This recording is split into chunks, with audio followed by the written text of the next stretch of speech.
नमस्कार साथियों, एक बार फिर से मैं आपके बीच एक नया टॉपिक लेके हाजिर हूँ। सर्ज रिले के बारे में हम जानेंगे। नॉर्मली ये रिले यूपीटीसीएल सब स्टेशन पे आपको नहीं मिलेगा, मतलब ट्रांसमिशन सब स्टेशन पे आपको ये रिले नहीं मिलेगा। इस वीडियो में हम आपको यही बताने की कोशिश करूँगा कि सर्ज रिले को हम जनरेटिव सब स्टेशन पर क्यों लगाते हैं, इसका मेन उद्देश्य क्या है और ये किस प्रिंसिपल पे काम करता है। इस रिले का यूज हम जनरेटर को सर्ज से बचाने के लिए यूज़ करते हैं। तो इसके प्रिंसिपल के बारे में जानने से पहले हम थोड़ा से सिंक्रोनस जनरेटर से पावर कैसे जनरेट होता है, उसका क्या प्रिंसिपल और किस किस कंडीशन में जो है सर्ज क्रिएट हो सकता है जनरेटर पे। तो इससे पहले हम थोड़ा से इस प्रिंसिपल को जान लेते हैं। आपका जनरेटर जो है किसी 11 kV बस से कनेक्टेड है, कोई भी एक।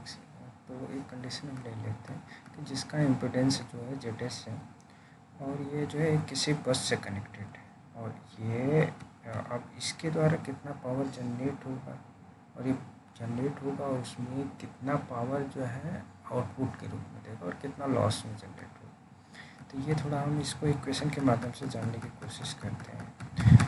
जैसे अगर ये आपको सप्लाई आई कर रहा है करंट, तो आप इसको जब हम पावर इससे जनरेट करेंगे, तो अगर आपको आउटपुट पावर इसको बस में कितना सप्लाई कर रहा है तो ये हम देखेंगे। तो ये V इंटू आई ए कॉन्जुगेट से हम कैलकुलेट कर सकते हैं। इस तरीके से ये फार्मूला जब हम देखेंगे तो अगर ये रियल पावर, एक्चुअल पावर जो बस को ये सप्लाई करेगा, तो ये EB/ZS cos theta minus del minus V² ZS cos theta supply करेगा। तो अब एक ये नॉर्मली हर किसी का क्वेरी रहता है कि हम जनरेटर से जो है मैक्सिमम पावर आउटपुट ले सकें। तो अब ये मैक्सिमम पावर आउटपुट कब होगा, जब ये cos थीटा माइनस डेल क्या हो जाए, मैक्सिमम हो जाए। Maximum theta minus del equal to क्या हो जाए, 0 डिग्री हो जाए। तो cos थीटा माइनस डेल का मान क्या हो जाएगा, 1 हो जाएगा। तो इस केस में आप देख रहे हैं कि डेल जो यहाँ से पावर जो वोल्टेज जनरेट हो रहा है उसका एंगल जो है करीब जो इसके जनरेटर का इम्पीडेंस है उसके एंगल के बराबर होगा, तभी जो है मैक्सिमम आउटपुट पावर जनरेट कर सकता है। तो अब चूँकि ये तो हो गया कि आउटपुट में पावर क्या सप्लाई होगा, अब ये भी तो है कि ये जनरेटर पावर डेवलप कितना किया कर रहा है। अब जो इसको भी हम कैलकुलेट कर लेते हैं, तो ये E इंटू आई ए कॉन्जुगेट से कैलकुलेट कर सकते हैं। जब हम इसको कैलकुलेट करेंगे तो ये इस तरीके का फार्मूला मिल के आएगा, E² cos theta minus EB/ZS cos theta plus del. अब ये मैक्सिमम, अब ये भी है ना कि मैक्सिमम आउटपुट पावर तभी मिलेगा ना जब हम जो है कि मैक्सिमम जनरेशन करें। मैक्सिमम जनरेशन कब होगा, जब ये जो है पॉजिटिव हो जाए, मतलब theta plus delta equal to क्या हो जाए, 180 डिग्री हो जाए। तो जब थीटा इक्वल टू, तब उस केस में डेल कितना हो जाएगा, 180 माइनस थीटा हो जाएगा। अब एक तो ये तो सही है, ठीक है कि आपने जो है डेवलप पावर कर दिया और जो है आउटपुट पावर कर दिया, लेकिन एक ये भी तो कंडीशन हो सकती है, आपने डेवलप पावर जिस कंडीशन में कर रहे हैं उसी कंडीशन में क्या आपको आउटपुट पावर भी मैक्सिमम हो रहा है, ये भी जानना जरूरी है। अगर उस केस में अगर मैक्सिमम नहीं होगा, तो मान लीजिए इसने जो पावर जो है मैक्सिमम जनरेट कर दिया, मैक्सिमम पावर जनरेट कर दिया, लेकिन इसको तो आउटपुट जो है कि पूरा जो है पावर जो है कि आउटपुट के रूप में नहीं आ रहा है। अब वो क्या होगा कि वो आर्मेचर रेजिस्टेंस में क्या होगा, लॉसेस क्रिएट करेगा। जब लॉसेस क्रिएट करेगा तो मशीन क्या होगी, हीट होगी। तो लेकिन अब हमें मशीन को इससे भी बचाना है कि वो मैक्सिमम आउटपुट तो मिले, लेकिन अब ऐसा ना हो कि वो जो है कि उस पर डेवलप पावर जब मैक्सिमम करे तब उसके हीट के फॉर्म में जो है वो जनरेट हो। अब ये भी एक कंडीशन हम दिखा देते हैं। जैसे मान लीजिए कि ये कंडीशन है कि आप मान लीजिए कि थीटा जो जनरेटर का इम्पीडेंस है उसका जो है एंगल जो है 80 डिग्री हो रहा है।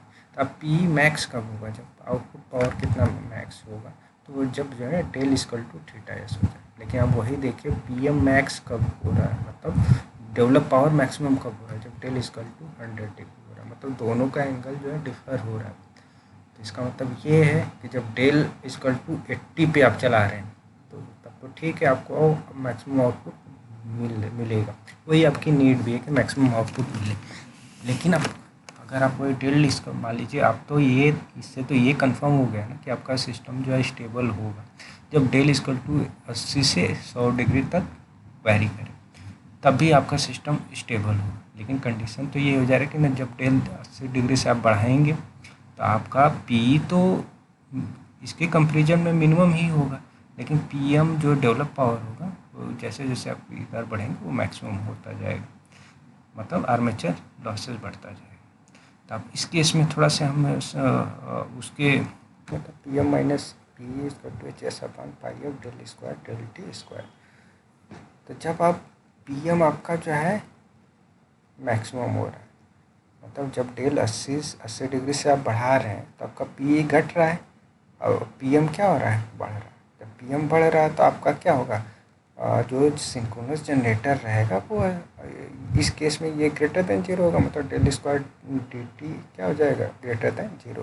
तो आपका एक्सेलरेटर क्या आपका जो रोटर है वो एक्सेलरेट होगा। जब एक्सेलरेट होगा मतलब पहले आपका सिंक्रोनस जनरेटर जो है सिंक्रोनस स्पीड से चल रहा था, लेकिन जब वो एक्सेलरेट होगा तो वो अपना सिंक्रोनिज्म क्या हो जाएगा, खो देगा। तो अब ये सिस्टम के लिए तो अनस्टेबिलिटी का केस हो रहा है ना, तो ये कंडीशन बने ना, इसको भी आपको बचाना है। आइए एक सबस्टेशन का केस ले लेते हैं और जानते हैं कि सिंक्रोनस जनरेटर पे सर्ज किस किस कंडीशन में क्रिएट हो सकता है। ये जो है, जैसा आप इस पिक्चर में देख रहे हैं कि 11 kV का जनरेटर जो है 11 kV बस से कनेक्टेड है, और ये 11 kV बस पे जो है डिफरेंट टाइप ऑफ लोड, जैसे रोडिंग हो गया, इस तरीके का लोड जो है इससे कनेक्टेड है। तो अब कुछ लोड तो जो है जनरेटर के द्वारा सप्लाई किया जा रहा है, और यही जो है 11 kV बस जो है एक ग्रिड से भी कनेक्टेड है, ग्रिड से जो है ट्रांसफार्मर के माध्यम से कनेक्टेड है। और कुछ लोड जो है, आइए हम सब स्टेशन डायग्राम, आइए हम केस के माध्यम से जानते हैं सिंक्रोनस जनरेटर पे सर्ज किस किस कंडीशन में जनरेट हो सकता है। जैसा आप इस पिक्चर में देख रहे हैं कि 11 kV का जनरेटर है, 11 kV बस से कनेक्टेड है, जो कि 33 kV ग्रिड से भी कनेक्टेड है ट्रांसफार्मर के माध्यम से। अब कुछ जो 11 kV पे लोड है वो कुछ जनरेटर के माध्यम से सप्लाई किया जा रहा है, और कुछ जो है सप्लाई ग्रिड के माध्यम से हो रहा है। अब कोई एक कंडीशन होता है कि अब ग्रिड फेल हो गया, जब ग्रिड फेल हो गया तो अब लोड जो है जनरेटर पे एकाएक बढ़ गया। मान लीजिए कि अगर 45 मेगावाट में जो है 15 मेगावाट जो है ग्रिड के माध्यम से पावर सप्लाई हो रहा था, और 30 मेगावाट जो है जनरेटर सप्लाई कर रहा था। ग्रिड फेल होने की कंडीशन में 15 मेगावाट पावर की रिक्वायरमेंट और बढ़ गई जनरेटर। आपको जनरेटर को जो है पावर जनरेट 15 मेगावाट करना पड़ेगा। अब ये कैसे करेगा, जब इसका यही कंडीशन हो जाती है सर्ज। ये हो गया कि एक जो 15 मेगावाट के जो इस पर लोड बढ़ गया, तब इस पर सर्ज क्रिएट करेगा। सर्ज क्रिएट करेगा मतलब डेल का मान चेंज हो। दूसरा कंडीशन ये हो सकता है कि अब ग्रिड पे कोई फॉल्ट आ गया, यहाँ पे जो है सारे 33 kV का जो है फीडर कनेक्टेड है, किसी एक फीडर पे जो है फॉल्ट क्रिएट होगा। अब चूँकि ये जनरेटर से भी कनेक्टेड है, अब ये करेगा क्या, जनरेटर इस फॉल्ट को फीड करने की कोशिश करेगा। दूसरा तो ये है कि फॉल्ट की वजह से तो वो इस पर सर्ज क्रिएट हो सकता है। तो अब इन सभी चीज़ों को आपको इस जनरेटर को बचाना है, फॉल्ट से भी बचाना है, और जो सर्ज क्रिएट न हो उससे भी बचाना है। तो नॉर्मली फॉल्ट से बचाने के लिए तो जनरेटर का यूज सर्ज रिले का हम लोग नहीं करते हैं, उसके लिए अदर रिले भी यूज होती है, जो अर्थ फॉल्ट होगा करंट रिले होती है जो लगाई जाती है। अब ग्रिड को जो है जनरेटर को सर्ज से बचाने के लिए हम लोग नॉर्मली सर्ज रिले यूज़ करते हैं। लेकिन एक ये भी है कि ये सर्ज रिले जो है इस फॉल्ट को भी सेंस कर सकता है। उसका प्रिंसिपल दिखाएंगे क्यों इस फॉल्ट होने के केस में, क्योंकि ये सर्ज रिले तो डेल बेस पे काम कर रहे हैं, डेल्टा पे चेंज होता है तब उस बेसिस पे वर्क करता है। तो जब फॉल्ट क्रिएशन होता है तब भी जो है डेल्टा चेंज होता है। तो जब डेल्टा की प्रिंसिपल पे ही सर्ज रिले काम करता है तो ये दोनों केस में भी काम कर सकता है सर्ज रिले।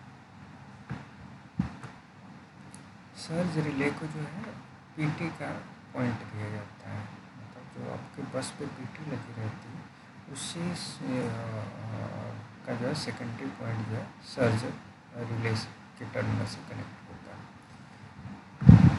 अब एक नॉर्मल जो है थियरी के बेसिस पर हम समझते हैं कि टेल कैसे चेंज होता है ड्यूरिंग फॉल्ट और या ड्यूरिंग आइसोलेशन ऑफ ग्रिड। जैसा इस पिक्चर में आप देख रहे हैं कि ग्रिड है जो एक 11 kV बस से कनेक्टेड है, जिस पे जो है जनरेटर भी कनेक्टेड है और ये लोड को भी सप्लाई कर रहा है, और इस 11 kV का और भी फीडर यहाँ से निकले होंगे। तो आप जैसे अगर नॉर्मल कंडीशन में हम ये मान लें कि आपको जो है कि कॉस 5 पावर फैक्टर पे जो है लैगिंग पावर फैक्टर पे आप लोड को जो है ग्रिड सप्लाई कर रहा है, तो इस केस में अब इस 11 kV बस पे जो है कितना एंगल बनेगा तो उसको इस फार्मूले से हम कैलकुलेट कर सकते हैं। अब होगा क्या कि अब जैसे अब tan डेल्टा का इक्वल टू ये आ रहा है, अब ड्यूरिंग फॉल्ट क्या होगा, ये IA का मान क्या हो जाएगा, बढ़ जाएगा। अब ग्रिड ड्यूरिंग फॉल्ट क्या होगा, मान लीजिए ये आपका जनरेटर है और ये किसी बस से कनेक्टेड है, मान लीजिए ये बस है इससे कनेक्टेड है और ये ग्रिड भी इस बस से कनेक्टेड है। मान लीजिए कोई फीडर है उस पर फॉल्ट आ गया, जब फॉल्ट आ गया तब ये जनरेटर क्या करेगा, जनरेटर साइड ही जो है कि सर्ज रिले लगा हुआ है, अब जनरेटर क्या करेगा, इसको फीड करेगा, इसको फीड करेगा मतलब एकाएक जो है करंट का मैग्नीट्यूड बढ़ जाएगा। तो करंट का मैग्नीट्यूड बढ़ जाएगा तो अब इस पर एंगल कितना बन रहा है तो इस पे जो है इस फार्मूले के माध्यम से हम एंगल कैलकुलेट कर सकते हैं। ड्यूरिंग फॉल्ट एक दूसरा एक ये भी कि जब फॉल्ट होगा किसी भी फीडर पे तो उस फेज जिस फेज में फॉल्ट होगा उसका वोल्टेज जो है डिप होगा और करंट का मैग्नीट्यूड उस फेज में बढ़ जाएगा। तो इस फार्मूले के माध्यम से हम कैलकुलेट कर सकते हैं कि यहाँ पे एंगल में कितना चेंज हो रहा है। दूसरा एक इस फार्मूले के माध्यम से भी आप समझ सकते हैं, जैसे मान लीजिए कि ये पावर जनरेट हो रहा है ये बाई एक्सेस साइन डेल्टा, जो पावर जो आउटपुट के रूप में मिल रहा है जनरेटर से ये भी बाई एक्सेस साइन डेल्टा मिल रहा है। अब ये है कि ये पावर जो है कांस्टेंट होना चाहिए, पी का मान जो है कांस्टेंट होना चाहिए। अगर इसमें कोई भी चेंज आए, इसमें जब भी चेंज आएगा तो आपको आपका जो या तो जो है मान लीजिए अगर पी का मान बढ़ गया तो पी का मान बढ़ गया तो इस फार्मूले से देखिए अगर पी का मान बढ़ रहा है और पी हम कांस्टेंट है, मतलब जो प्राइम मूवर के द्वारा जो आप पावर इसको इनपुट दे रहे हैं वो कांस्टेंट है और पी बढ़ गया, जब पी बढ़ गया तो अभी क्या हो जाएगा, आपका जो है रोटर डीएसेलरेट करेगा, मतलब उसकी स्पीड जो है कम होगी जब सिंक्रोनस स्पीड से, मतलब आपका जो है सिंक्रोनिज्म फेल हो रहा है। दूसरा कंडीशन ये हो सकता है या तो पी बढ़ जाए, जब पी बढ़ जाएगा या तो पी घट जाए, जब पी घट जाएगा तो अभी ये क्या होगा कि ये आपका जो है रोटर क्या होगा, एक्सेलरेट होगा। जब एक्सेलरेट होगा तो मतलब सिंक्रोनस स्पीड से उसकी रोटर की स्पीड बढ़ जाएगी। ये सिंक्रोनस मशीन के लिए सही नहीं है। तो आप इसका मतलब ये है कि ये जो पावर जो आउटपुट के रूप में मिल रहा है पी के मतलब वो हमेशा आपको कांस्टेंट ही रहना चाहिए। मतलब आप सिंक्रोनस मशीन को आप किसी भी लोड पे कनेक्ट कर रहे हैं तो ये इंश्योर रहता है कि उस पर या तो जो है या तो प्राइम जैसे लोड बढ़ रहा है आप प्राइम मूवर को बढ़ा के जो है कि उसका जो है इनपुट पावर भी बढ़ाइए, या तो दूसरा ये है कि अगर आपका प्राइम मूवर से इनपुट पावर आप नहीं बढ़ा सकते तो आप पी आउटपुट पावर भी आप चेंज नहीं कर सकते, मतलब A V by X S sine delta क्या होगा, कांस्टेंट हो आपका एक्स। अब इसमें हो क्या रहा है, आपका ई जो जनरेटर द्वारा जो वोल्टेज क्रिएट हो रहा है ई का मान कांस्टेंट रहेगा। अब ये जो आउटपुट के रूप में मिल रहा है तो जो फॉल्ट हुआ जिस फेज में फॉल्ट हुआ उस फेज पे क्या होगा, इस वोल्टेज में चेंज आएगा। तो वोल्टेज में चेंज आएगा तो वी साइन डेल्टा क्या होना चाहिए, कांस्टेंट होना चाहिए। जब वी साइन डेल्टा कांस्टेंट होना चाहिए तो अब चूँकि वी घट रहा है तो साइन डेल्टा का मान क्या होना चाहिए, बढ़ना चाहिए। तो अब इसी प्रिंसिपल पे ही आपका सर्ज रिले काम करता है। अब इस तरीके से जो है सर्ज को समझने के लिए आप दो तरीके से जो है थ्योरेटिकली आप चेक कर सकते हैं कि जब वोल्टेज इतना डिप हो रहा है तो आपका सर्ज एंगल कितना बन रहा है। तो इस थ्योरेटिकल माध्यम से आप चेक कर सकते हैं। लेकिन जो आपका सर्ज रिले रहता है ये फार्मूला इतना टिपिकल यूज नहीं करता। वो करता क्या है, अब वो उसको सर्ज रिले को आप करते क्या है, सर्ज रिले को आप जो है पीटी की सप्लाई देते हैं। पीटी की सप्लाई देने का मतलब वो करंट तो रीड ही नहीं करता है, क्योंकि आप जो है इस सब फार्मूले से जो है वो कैलकुलेट करें, वो केवल पीटी की सप्लाई लेता है। पीटी में बस वोल्टेज की डिप को चेक करता है। जैसे अगर इसका प्रिंसिपल देखें तो वोल्टेज के डिप पे ये काम करता है। जैसे इसमें देखा जाए, इसके ग्राफ को देखा जाए तो जैसे आप नॉर्मली जो आपका लोड कांस्टेंट है, आपका लोड जो है कि इस तरीके से वोल्टेज सप्लाई हो रहा है, लेकिन किसी कंडीशन में जो है लोड बढ़ गया या कोई सर्ज क्रिएट हो गया, तो उस केस में क्या होगा, वोल्टेज का एक डिप होगा। वोल्टेज जब डिप होगा तब इसका ये ग्राफ जो है चेंज हो जाएगा। मतलब पहले जो इस पॉइंट पे जो है ये जीरो क्रॉस कर रहा था, लेकिन अब ये इस पॉइंट पे क्रॉस करेगा। ये जो डेविएशन हो रहा है, इसी डेविएशन से बचाने के लिए हम लोग सर्ज रिले यूज़ करते हैं। नॉर्मली जो है करता क्या है सर्ज रिले, एक ये जीरो क्रॉसिंग प्रिंसिपल पे काम करता है। मतलब ये यहाँ से आया, एक साइकिल में कितनी बार जो है जीरो को क्रॉस कर रहा है, जीरो को क्रॉस करने में कितना टाइम ले रहा है। मान लीजिए दूसरे जीरो को क्रॉस करने में टाइम क्या हो गया, बढ़ गया, तो वो उसी को एंगल के रूप में चेंज मान लेता है और उसी बेस पे ये वर्क करता है। हम आपको दो थ्योरेटिकल तरीके से आपको बताएंगे कि एंगल का कैलकुलेशन हम कैसे कर सकते हैं। जैसे मान लीजिए कि अगर ये आपका जो है कि सिस्टम बना हुआ है, अब इस केस में जब हम टाइम डेल का मतलब डेल्टा का कैलकुलेट करते हैं तो इस फार्मूले की बेसिस पे कैलकुलेट करके दिखाएंगे कि जब वोल्टेज और करंट में चेंज आता है तो क्या जो है एंगल में चेंज आता है, इसके पॉइंट पे वोल्टेज के एंगल पे कैसे चेंज आता है। दूसरा ये है कि एक हम जो है ये जो V1 साइन डेल्टा का भी जो पिछले मैं बताया था कि कांस्टेंट होना चाहिए, तो इसका भी यूज़ करके हम दिखाएंगे कि डेल कैसे चेंज होता है। ये तो हम थ्योरेटिकल समझने के लिए इस तरीके से चेंज करते हैं, लेकिन नॉर्मली सर्ज रिले जो है केवल जो है कि वोल्टेज का ग्राफ लेता है और वो केवल टाइम को चेक करता है कि इतने जीरो क्रॉसिंग को कितना टाइम लगा और दूसरे जीरो क्रॉसिंग में जो हो रहा है तो उसमें इन दोनों के बीच का जो है टाइम डेविएशन को चेक करता है। अब जैसे हम थोड़ा सा इसका एक्सेल शीट भी बनाए हुए हैं, तो इसके एक्सेल शीट के माध्यम से हम समझते हैं। जो जैसे कि हमने ये चेक किया था कि इसमें जो है नॉर्मली जो है कि फीडर जो है लोड सप्लाई कर रहा है, तो उस केस में जो है डेल कितना बन रहा है। जैसे मान लीजिए कि ये आपका जो है फीडर है,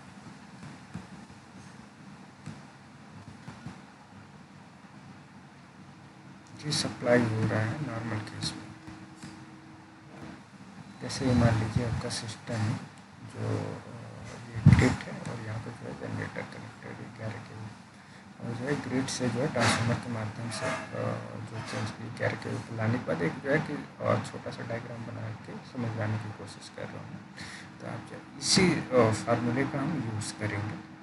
तो इसी फार्मूले का यूज़ करके यहाँ पर हमने दिखाया है, जैसे नॉर्मल कंडीशन में वो आपका लोड चल रहा है। मान लीजिए यहाँ पे लोड चल रहा है, नॉर्मल लोड के कंडीशन में जैसे यहाँ पे हम मान लेते हैं कि जीरो एंगल था, यहाँ पे जीरो एंगल था। जब ये नॉर्मल कंडीशन में लोड चल रहा है तो जनरेटर पॉइंट पे क्या एंगल बनेगा, तो वो जैसे नॉर्मल लोड की कंडीशन में चल रहा है तो ये एंगल जो है लगभग जीरो के बराबर आएगा। अब इस तरीके से आपका के का मान इसी तरीके फार्मूले में जो हमने जीरो कर दिया, और ये फाई का मान जो हमने मान लिया कि इतने लैगिंग पावर फैक्टर पर जो है आपका जो है कि लोड चल रहा है, उस तरीके से कैलकुलेट। लेकिन अब दूसरा कंडीशन हम मान लेते हैं कि जो है कि फॉल्ट आया, फॉल्ट आने के केस में जो है कि वोल्टेज का डिप क्या हो गया 30% हो गया। जब पहले 19 चल रहा था तो अब क्या हो गया 30%। लेकिन करंट क्या हो गया 3 टाइम्स इंक्रीज हो गया। जैसे जो पहले करंट चल रहा था 3 टाइम्स, जो पहले करंट चल रहा था, पहले करंट आपका चल रहा था 0.175, अब ये बढ़ के जो है आपका कितना हो गया 3 टाइम्स हो गया। तो जब इस केस में जब हम डेल का मान कैलकुलेट कर रहे हैं तो डेल का मान आपका जो -2.43 आएगा। लेकिन आप ये मान लेते हैं कि जो लोड नॉर्मली जो फॉल्टी कंडीशन में होता है या तो जो है रेजिस्टेंस का मान नॉर्मली रेजिस्टिव ही फॉल्ट होता है, तो रेजिस्टेंस का मान बहुत ज़्यादा बढ़ता है। तो नॉर्मली ये मान लेते जो एक्स का मान रहता है लगभग कंपेरिजन टू रेजिस्टेंस कम हो जाता है, तो उसको निगलेक्ट करके भी एक फार्मूला के जो हमने भी साइन कैलकुलेट जैसे निगलेक्ट करके हमने कैलकुलेट किया हुआ कि जैसे कि आपका जो है रजिस्टिव फॉल्ट हो रहा है ड्यूरिंग फॉल्ट, तो ये 10 डेल्टा क्या हो रहा है, ये इंडक्टिव फॉल्ट हो रहा है, तो क्या है तो उस केस में भी हमने यहाँ पे कैलकुलेट करके उस तरीके से हमने दिखाया कि ये चीज़ें आइडेंटिफाई है। दूसरा ये है कि लेकिन अब ये इस तरीके से ये है कि एक और कंडीशन हमें दिखाया कि 3 टाइम्स जो वोल्टेज, तीसरा कंडीशन हमें दिखाया कि वोल्टेज 80% हो जा रहा है, करंट जो है इंक्रीज होकर आपका 4 टाइम्स हो जा रहा है। तो इस तरीके से भी करने पे जो है कि आपका जो है ये एंगल आपका पता कर सकते हैं कि कितना एंगल बन रहा है। और दूसरा एक तो ये कंडीशन है, दूसरा ये है कि जैसे हमने जो एक कंडीशन हमने यहाँ पे ये भी बनाया होगा कि जैसे ये भी sin 1 Δ1 V2 sin 2 Δ2 से कैलकुलेट करके जो है हमने जब देखा कि जैसे पहले मान लीजिए कि 11 वोल्ट पर सप्लाई कर रहा है, अब जो है 70% डिप हो गया आपका वोल्टेज, तो अब उस केस में आपका एंगल क्या बनेगा 26 डिग्री। मतलब पहले आप डेल का मान 18 डिग्री चल रहा था, अब 26 हो गया, तो उसमें चेंज कितना होगा 8.2। इस प्रिंसिपल पर हम लोग डेल्टा की सेटिंग रखते हैं सर्जरी में, ये डेल्टा का मान कितना चेंज हो जाएगा तो आपका सर्ज रिले ऑपरेट होगा। नॉर्मली जो है जनरेटर के केस में जो है हम लोग 6 डिग्री से लेकर जो है 10-12 डिग्री तक रख सकते हैं, तो वो जनरेटर के मैन्युफैक्चरर्स के हिसाब से हम लोग ये डिसाइड करते हैं कि इसको डेल्टा का मान हमें कितना रहता है। दूसरा एक ये भी रहता है कि सर्ज रिले को थोड़ा सा जो है इनसेंसिटिव बनाना है, तो पहले या तो आप उसको ये कर लीजिए किसी एक फेज़ में डेल्टा का मान चेंज हो जाएगा तो आपका रिले ऑपरेट होगा। दूसरा ये है कि इसको थोड़ा सा सेंसिटिविटी कम करना है तो उसको तीनों फेज़ में कर दीजिए। जब तक तीनों फेज़ में जो है कि डेविएशन नहीं होगा डेल्टा का, तब तक आपका रिले ऑपरेट नहीं होगा। इस तरीके से आपका सर्ज रिले काम करता है। उम्मीद है कि आपको अच्छे से समझ में आएगा। Thank you.